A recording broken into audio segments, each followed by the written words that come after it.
not going to be returning to Minnesota next year.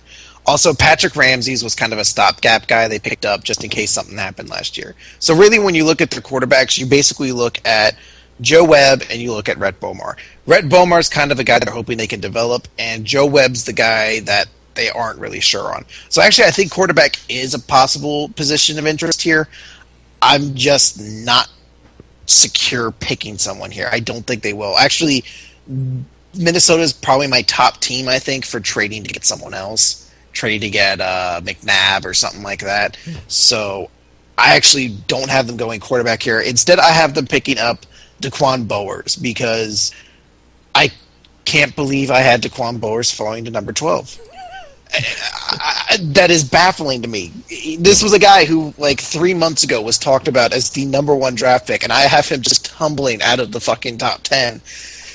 Now, I wouldn't say defensive line is the biggest need for the Vikings right now. No, I think they need a reliable signal caller. They could use some fresh linemen, a healthy wide out, and a secondary that doesn't blow chunks. But I think Bowers is just far too talented to pass on here, especially with the possibility of Ray Edwards not wearing purple next season, unless the Ravens pick him up. Point is, he won't be a Minnesota Viking. So I just see them picking up Daquan Bowers. I think the way this mock fell out is I see them picking up Daquan Bowers. It's just it's when someone this good drops to you, you have to grab him. Well, if he does drop to 12, you'd have to grab him. Although I have him going at 10 at Washington, so they can't grab him. So screw him. I just want to note, people, again, this is my draft unraveling at the seams here, so bear with me. Number 13, Detroit picking. Gonna be an interesting pick here. They have some needs on defense, quite a few needs on defense, but they've also got some offensive line needs as well. They definitely need help with the run. What do you do, Chris? Do you pick maybe a cornerback here? Do you pick a linebacker? Do you go offensive line? I don't find a linebacker in the draft worthy of being picked this high. I heard Akeem Ayers occasionally whispered about being picked here, but I just don't find Ayers to be a top 15 pick. I don't find any linebacker in this draft to be all that appealing, honestly. I heard a lot of people say they need lines. Honestly, the Detroit Lions had a pretty decent line last year. I think they were ranked 4th in quarterback hits, defending against that. I think they were just 2 spots beneath like the Giants and the Colts. They actually had pretty good pass protection. It was kind of just one unlucky shot that ended Stafford. So I don't think they go with tackle here. They might go offensive guard center, so I could maybe possibly see Pouncey here, but I think that's a bit of a reach. Instead, this is, again, where my draft unravels itself. I have them picking up Jimmy Smith as a quarterback. I think this is too early for him, but I feel like they need a cornerback right now, and I just can't give them anyone else. You know, Nick Fairley in my draft has fallen this far, but I just can't see them picking up Fairley. You know, I just think this is someone who would solve a big problem for Detroit. Even though it's a big reach, I think it would just solve a big problem for them. I do think that they need a secondary. You go against Aaron Rodgers 2 times a year, you're going to need a secondary. You are going to need a secondary.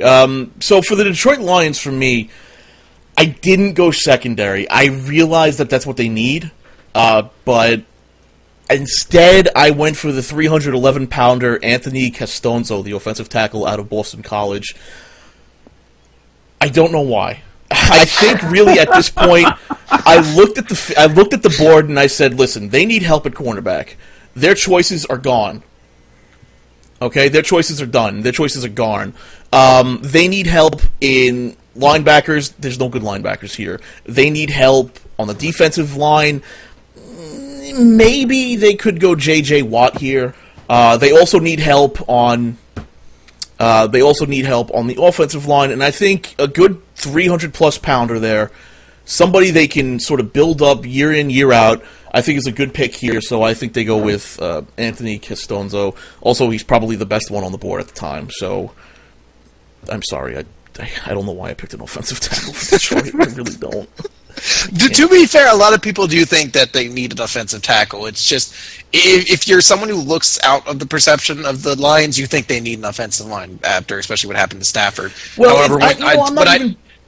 Okay, I'm sorry. The thing is, when I see Detroit Lions fans talk about the draft, that's the first thing they refute. They're like, we don't have a bad line. We just had one really unlucky shot. We actually have really good tackles. So, well, here's the thing, though, and this is what I'll counter them with, is yes, you have good tackles for the pass defense, for the pass protection. Your run is horrible. Your line seriously needs help on the run. I think Castonzo isn't going to help them on the run. I think they would admit that they could use interior linemen. I just don't think their tackles are really the problem there. Well, they don't have edge contain on the run though, which is a big problem. So let's see what happens. I mean, the line's not bad, but it really needs serious help with the run because it's not talented enough for the run. At least I think it's. At least I don't think it's not. But again, if Pouncey falls this far, I could definitely see him being snatched up by Detroit. I think that would work for them. That would work very well for them, but I don't have Pouncey there, and I think their biggest need isn't really run, but he's the best one on the board, so there he goes. All right, moving on to St. Louis. This one kind of worked out well for me, but Nick, I actually want to hear your opinion here. What does St. Louis do? They have to improve to sort of compete in the NFC West, which means basically you could get a stick and have it throw footballs all day, and they would improve. So, what do? They get running game? They could go with the running game. I could definitely see Mark Ingram going here. What do you think, Chris? I went here. This is not the pick that I wanted to have them do, and I don't think this is the pick St. Louis wants. But Julio Jones didn't fall in my draft. They need a wide receiver. That's the one thing the Rams want to come out of this draft with. So they want to come out with a wide receiver for Sam Bradford to throw to. Because, I mean, name the wide receivers for St. Louis. Yeah, Isaac that's right. Bruce. No one knows who the fuck they are. Isaac Bruce? Torrey Holt? There was no wide receiver on the Rams last year that had more than 3 touchdowns. Wow. That's something that has to change, you know? So, even there's no wide receiver, though, and that's the big problem for me. Because if Julio Jones fell, he'd be the pick, but he's not. So instead, I have Steve Spagnuolo getting a little bit of a wet dream here, and I have him picking up Nick Fairley, defensive tackle. Really? Again, Nick Fairley, I'm stunned he fell this far. But I think it's basically the same as Daquan Boulders. When a guy this good falls to you, you have to pick him. And it's not like defensive tackle isn't a position of need for the Rams. It's just not the first position they want to draft for. Unfortunately, both the wide receivers were worth, being picked here are gone in this draft. They could reach for Jonathan Baldwin, but I'm not picking him there. What about, how do you think they reach maybe for, say, Randall Cobb? Who? Randall Cobb, wide receiver out of Kentucky, rated 87 out of 100, and pretty far ahead of Jonathan on ESPN Insider. No, I've never even heard of him. They might. Well, he's on my radar, but I didn't pick him for the St. Louis. For St. Louis, instead they get J.J. Watt, defensive end out of Wisconsin. I think Spagnuolo goes defensive because that's what he does. I mean, it's St. Louis. They don't really. They need to hope that the 2 wide receivers that are worth anything in this draft fall really, really, really far, and I don't think it's going to happen for them, unfortunately. Damn it! I'll call you back.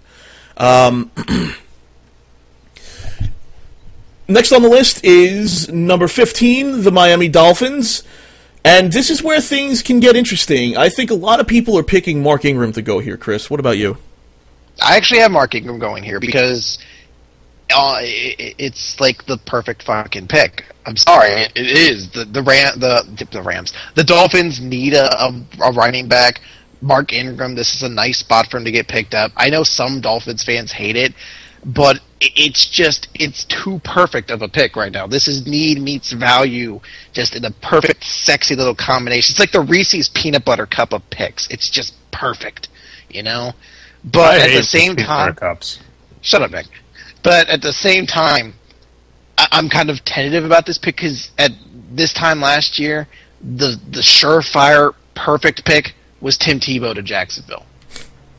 So I think this could be the Tim Tebow pick this year where Mark Ingram just falls because it's the same thing. People don't actually think Mark Ingram's that good. They're kind of just putting him here.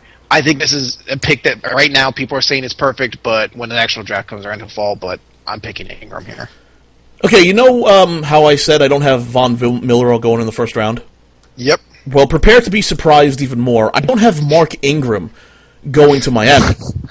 I have Mark Ingram going, but not to Miami. Oh, okay. Instead, I have offensive tackle out of Colorado, Nate Solder, going to Miami. Really? You think? I don't know about that. They got Jake Long. I don't know if Solder can become a right tackle. See, they do have Jake Long, but I think Solder is young enough and flexible enough to where he can learn the right tackle position. And if they do this, if they actually pick up Solder, I think that will, in the long run, solidify their line. Solidify at least the right side of their line, and I think that'll help them out. This is not the most popular pick off the draft, I'll admit, but I think it would be a decent enough fit. So, am I silly for picking that? No. Yay! I don't think it's that silly. It's just, I just don't know if he's going to be able to translate to a right tackle. We don't know, but we'll find out. Number 16 on the pick on the list is Jacksonville. Nick, you know the most about Jacksonville out of all of us. I do? Well, I don't give a crap about Jacksonville. You live closer to them than us. You live closer to them. You live closer to Miami, too, I guess. I should have asked you about Miami. Technically, we should be asking about the Falcons then, too. We'll come back to what the Falcons. What do you know about the Falcons? You know about the Falcons, right? Sort of. So, Jacksonville, they finished 8-8. Better than the Carolina Panthers. Everyone was yes. The Carolina Panthers. But they have some talent that needs to be worked on.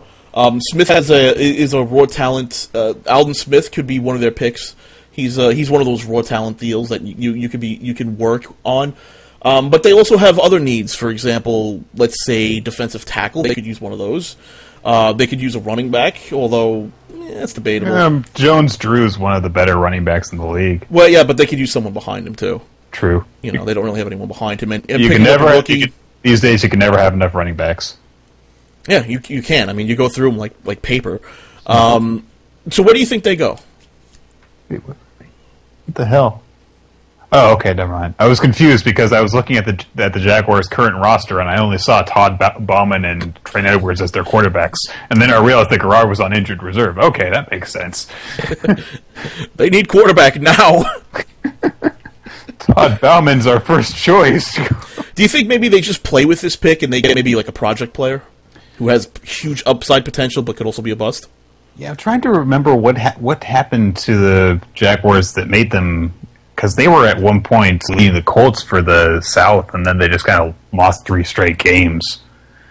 Oh, what the hell happened to this team? I can't remember that. I can't remember when I cared about this team. They started to suck, is what happened. They didn't start to suck. Well, are they the only 8-8 team this year? They are. They're the only 8-8 team. Wow. Huh. I didn't expect that. So what do you think they pick, Nick? I think that they got to go defense in some capacity, because I remember they always seem to be able to kind of pour it on offensively if they needed to, except at the end of the year when they collapsed and Garrard was injured and all that other stuff. That was the thing. That was how they were winning their games last year late on. They just threw the ball up, and then they had that really crazy Hail Mary catch, stuff like that. Mm-hmm. Well, I'm going to tell you what I picked. I think they go Corey Legout, defensive tackle out of Illinois. They could use help on defense. They could use help containing the edges. So they got Corey on my pick, at least. Chris, what do you think? Where does Jacksonville go? I think Jacksonville, and this is verbatim what I wrote. Jacksonville, pick Alden Smith, defensive end. Holy crap, need meets best pick available that isn't a stretch. I'm not sure how to react to this. Jubilation, I suppose. Ooh, jubilation, I suppose. That's an interesting... What? So you think this is just going to fall into place for them, and they're going to get the perfect pick for them? If Alden Smith falls to them, yes, because Alden Smith is ranked as maybe one of the top 10 players in this draft. Regardless, he's ranked the top 15, and I think falling to falling to Jacksonville, I think he's just a perfect kind of pick right there. And they've been struggling for God knows how many fucking years trying to find a defensive end who didn't just blow ass. I think Aldon Smith might be the first chance they have in a while to actually get a solid player. Well, that means my 17th pick from New England is kind of weird.